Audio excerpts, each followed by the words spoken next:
le biais. Je suis en train de voir pour partager le biais, pour refaire le cou et les attaches ventre.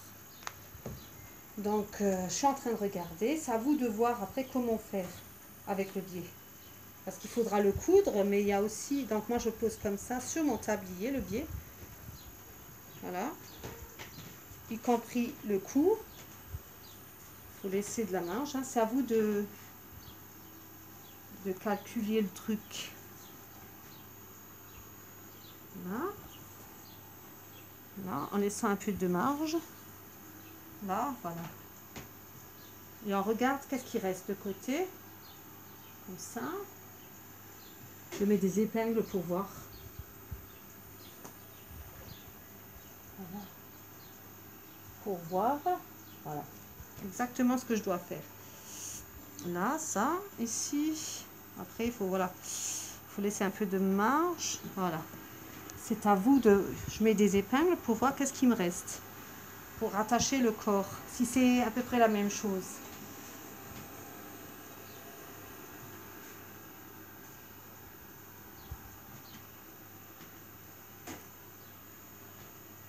Là, c'est un peu assez spécial, mais bon. Je vais voir. Il faut faire des essais, hein. Donc là, je vais juste mettre des épingles pour après essayer au niveau du tour du cou. C'est un peu, c'est là, c'est le plus délicat, c'est là au niveau de ça. C'est pour voir qu'est-ce qu'il vous faut au niveau de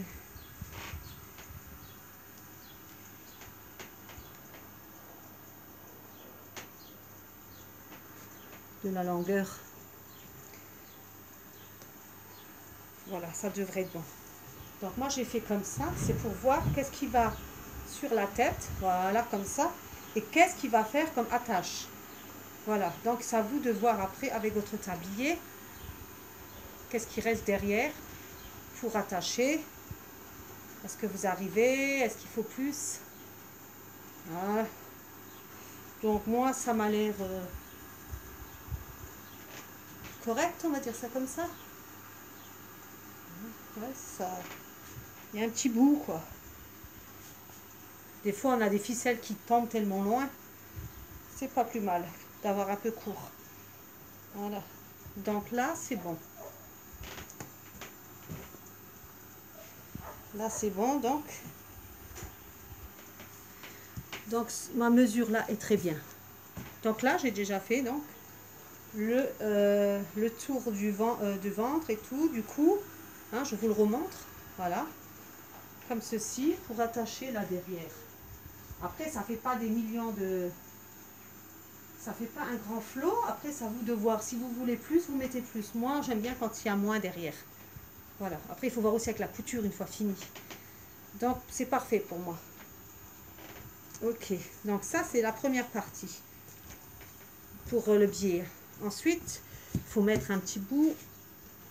Je sais plus où j'ai foutu mon biais. Bah, tant qu'à faire, je vais mettre mon tablier. Parce qu'à chaque fois, dans les tabliers, il y a toujours trop. Ah oui, tant que celui-là aussi, c'est juste bien. Voilà, ok. Donc, du coup, là, c'est l'autre. Ah, là, oui, je cherchais justement. Ensuite, une fois que vous avez fait la mesure de tout le truc, et vous mettez des épingles quand même, hein, pour vous baser. Vous mettez du biais au niveau d'ici. Donc, ce que je vais faire, je vais mettre un peu plus loin une épingle. L'épingle qui est en haut là, je la mets un peu plus basse. Pour ne pas perdre... voilà. Et ici, il faudra donc, j'enlève la partie là pour mettre l'autre bout. Donc, je vais mesurer ce qu'il me faut pour là. Ici. Voilà, je regarde toujours d'après mon tablier que j'ai fait. Hein. Ça, c'est à vous de voir le tablier que vous avez. Voilà, je prends mon ciseau. Enfin, il n'y a rien de compliqué hein, à faire. Voilà. Donc là, j'ai coupé mon morceau de biais que j'ai besoin. Après, il faut pas mal de biais quand même pour faire le tour du tablier. Hein. Moi, j'ai déjà utilisé là, il y a combien? 20 mètres. Donc, j'espère arriver à faire tout le reste du tissu avec celui-là. Voilà. Une fois, je vais vous montrer comme ça. Voilà, ça c'est le reste du biais pour là. Comme ceci. Voilà. Après, il faut le plier, il faut le coudre, évidemment. Là, c'est pour vous montrer. Une fois que tout est fait, ça sera différent une fois cousu. Là, maintenant, il y a ça. Donc, je vais remettre encore une fois une épingle. Voilà, pour vous montrer à peu près qu'est-ce que ça fera une fois cousu. Comme il faut, évidemment, parce que ça secoue. Mais ça sera demain. Alors là. Voilà. Voilà à quoi ça va ressembler. Une fois fait. Comme ceci, une fois que c'est cousu. Et ensuite, vous avez compris, donc, avec le reste que j'ai là, hein, j'espère que j'ai assez pour faire tout le tour, le restant. Il y a quand même 20 mètres dedans. Mais je ne suis pas sûre qu'il y a assez. Donc, je vais voir ça tout de suite. Voilà. Je vais voir ça tout de suite. Hop. Hop. On met une épingle là. C'est sûr qu'il faut vous aider avec des épingles. Voilà.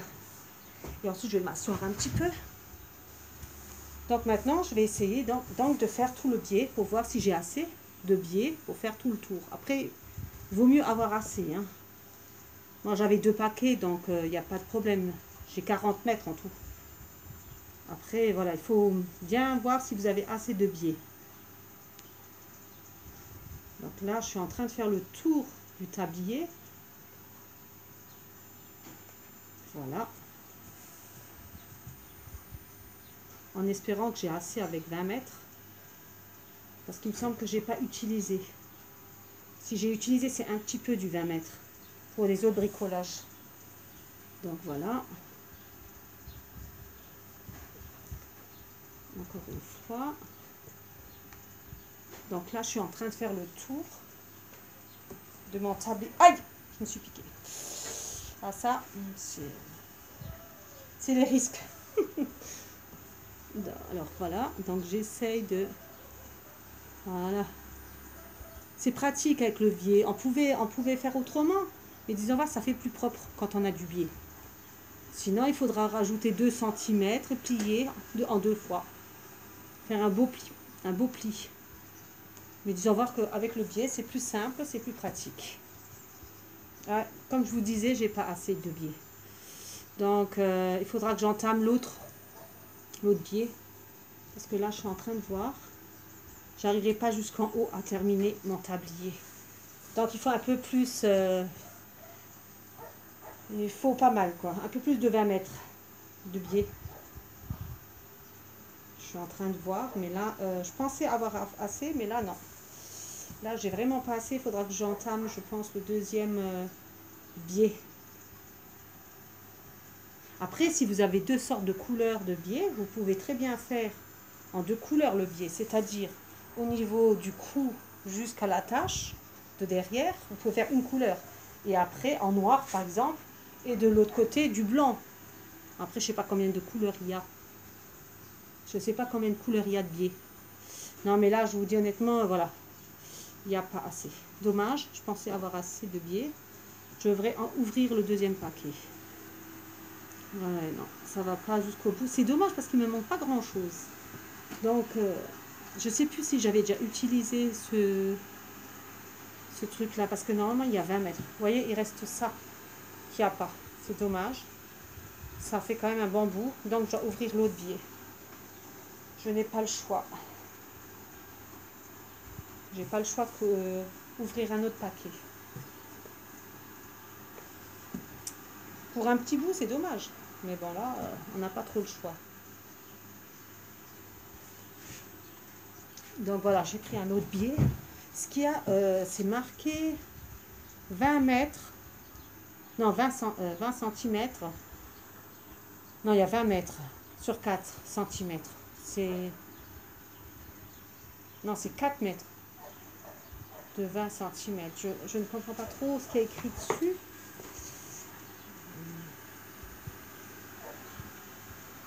Non, le biais il fait 2 cm de largeur. Et il y a 20 mètres, je crois. C'est ça en fait. C'est 20 mètres. Donc j'ai ouvert mon deuxième paquet. J'ai pas eu le choix. Donc là, je vais recommencer. Je fais déjà aujourd'hui parce que demain, comme ça, on pourra coudre. Voilà. On va faire comme ça. Donc voilà, vous faites tout le tour du tablier avec le biais. Voilà, comme ça. Je vais mettre un peu sur pause parce que ça risque d'être lent. Voilà, là j'ai terminé mon tablier, j'ai fait tout le tour avec du biais.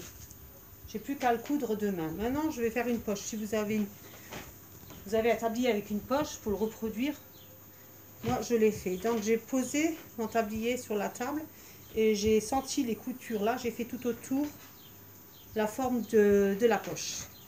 Je l'ai déjà, je sais pas si vous voyez, mais j'ai déjà tracé. Maintenant je vais couper. Mais je vais couper et je vais laisser 1 cm pour faire propre. Donc je fais 1 cm, enfin je coupe autour. Voilà, pour faire ma poche. Après vous pouvez laisser très bien le tablier comme ça, hein, pas besoin de poche. Voilà, je coupe tout autour. Je fais la forme de ma poche. Voilà, comme ceci. Voilà. Maintenant je coupe un peu aussi là en biais. Droit. Pour faire ma poche. Je laisse 1 cm. Une fois que j'ai coupé le trait. Là, pour la petite poche, je vais mettre du biais uniquement au niveau de la longueur de la poche pour faire propre. Je vais prendre le morceau qui me reste de l'autre bout et je vais faire le long. Non, ce que je vais faire, c'est plutôt, je vais faire tout le tour, vu qu'il me reste, normalement, j'arriverai à faire la poche entièrement avec le biais. Donc, je vais le faire tout le tour. Voilà, du coup, j'ai presque fini de faire le contour de ma poche avec du biais. Parce que je voulais d'abord faire que au-dessus, mais ça fait plus propre si on fait toute la poche en biais. Voilà, comme ceci. Je coupe le restant, voilà. Donc ça fait ça. J'aurais pu que demain à coudre ma poche et à coudre le biais. Voilà, comme ceci. Je vais vous montrer ce que ça donne une fois fini. Après, c'est que fait comme ça. Il faudra après tout coudre demain. Donc voilà. C'était pour prendre de l'avance. Là, après, vous faites comme ceci et la poche viendra là. Voilà. Je vais vous montrer. Je vais mettre une épingle aussi ça. Voilà. On va prendre aussi encore un. C'est juste pour que vous voyez comment c'est. Ça fait passer le temps, le confinement, quand on ne sait pas quoi faire. Voilà. Voilà. Ça donne ça avec la poche. Sur ce, j'espère que ça vous a plu et je vous dis à demain pour la couture, pour coudre. Au revoir.